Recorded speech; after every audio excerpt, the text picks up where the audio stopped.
Kedatangan Arteta di musim dingin 2019 ke Emirates Stadium disambut baik oleh para The Gunners. Asisten Pep yang 3 tahun menimba ilmu itu punya track record mentereng dan menjanjikan. Musim pertamanya menukangi meriam London, Arteta terbilang sukses.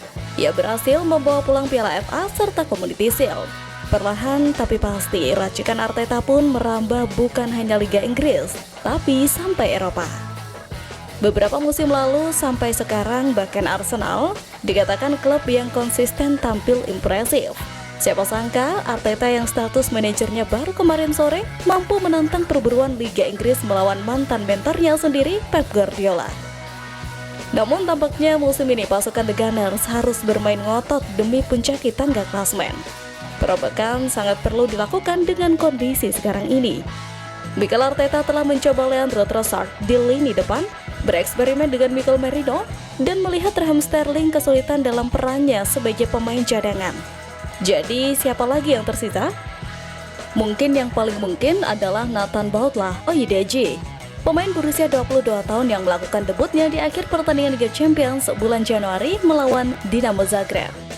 Dimainkan terutama di sayap kiri tetapi juga sebagai penyerang tengah. Bautla-Oyedeji telah mencetak 20 gol dalam 60 pertandingan untuk Arsenal U21 dan telah berada di bangku cadangan selama 7 dari 8 pertandingan Premier League terakhir. Arteta belum mengandalkannya. Meski The Gunners sangat membutuhkan gol dalam beberapa pertandingan terakhir, tetapi dia mungkin harus melakukannya. Opsi lain, penyerang Jamaika Keyon Edwards layak dicoba. Pencetak gol terbanyak di Premier League 2. Ia telah mencetak 9 gol dalam 12 pertandingan musim ini termasuk 6 gol dalam 7 pertandingan terakhirnya. Tidak ada solusi yang sempurna, tetapi kegagalan berturut-turut melawan West Ham dan Nottingham Forest membuktikan sesuatu harus dilakukan. Dan bagaimanapun juga, keberhasilan Skelly dan Ethan Nwaneri musim ini telah menunjukkan bakat di Akademi Arsenal. Bisakah Arteta menemukan yang lain? Dengan Havertz, Jesus, dan Martinelli yang semuanya absen, pilihan Arteta untuk pemain nomor 9-nya tentu terbatas, tetapi bukan tidak ada. Pilihan paling jelas yang dimilikinya dan mungkin yang akan dipilihnya setidaknya untuk beberapa pertandingan lagi adalah dengan memainkan Merino di lini depan lagi. Karena meski ia tampak agak kebingungan dalam 2 pertandingan terakhir, ia mencetak 2 gol gemilang yang akan membuat bangga pemain nomor 9 manapun saat melawan Leicester. Meskipun situasi penyerang Arsenal saat ini jauh dari ideal, kabar baiknya adalah mereka memiliki akademi luar biasa yang dapat menjadi solusinya. Beberapa pemain muda menjanjikan lainnya seperti Dan Casey dan Andre Harrimans-Nouns yang bisa menjadi tumpuan Arteta, tetapi Edwards punya satu keunggulan signifikan dan lebih menonjol dibanding keduanya.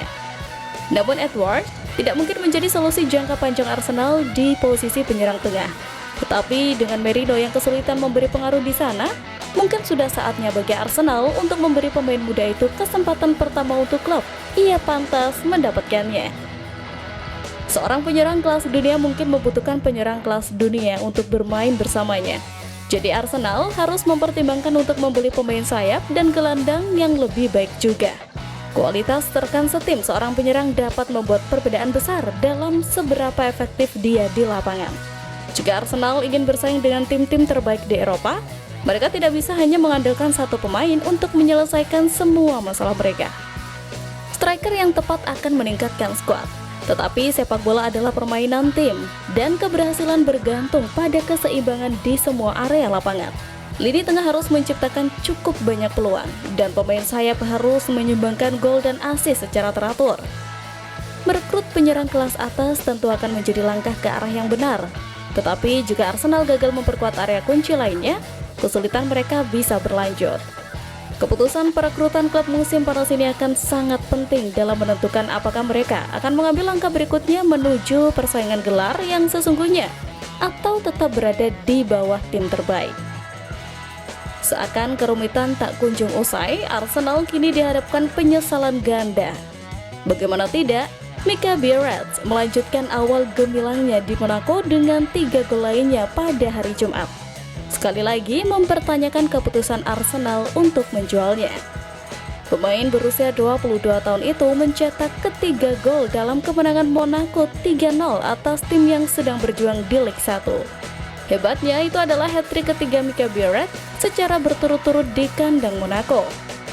Total golnya mencapai 10 gol dalam 7 penampilan pertamanya di Liga 1, memecahkan rekor Zlatan Ibrahimovic yang mencetak 9 gol dalam 7 pertandingan.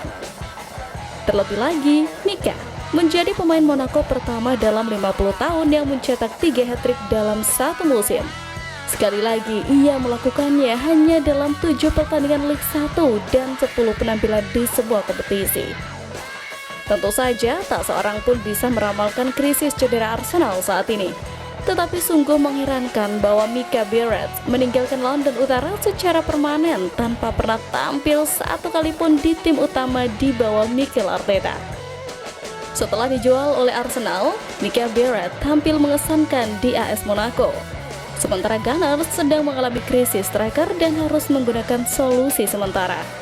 Dalam beberapa musim terakhir, Arsenal telah membuat banyak keputusan transfer yang kontroversial, terutama menjual pemain muda yang menjanjikan.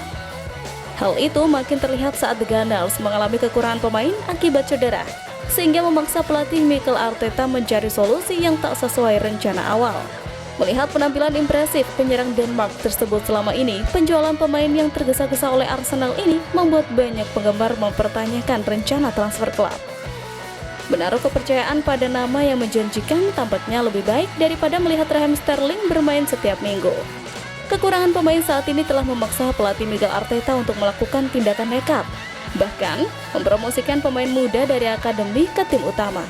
Ini menunjukkan bahwa manajemen tim mungkin salah perhitungan dengan tidak mempertahankan pemain yang dapat memainkan peran penting di masa-masa sulit.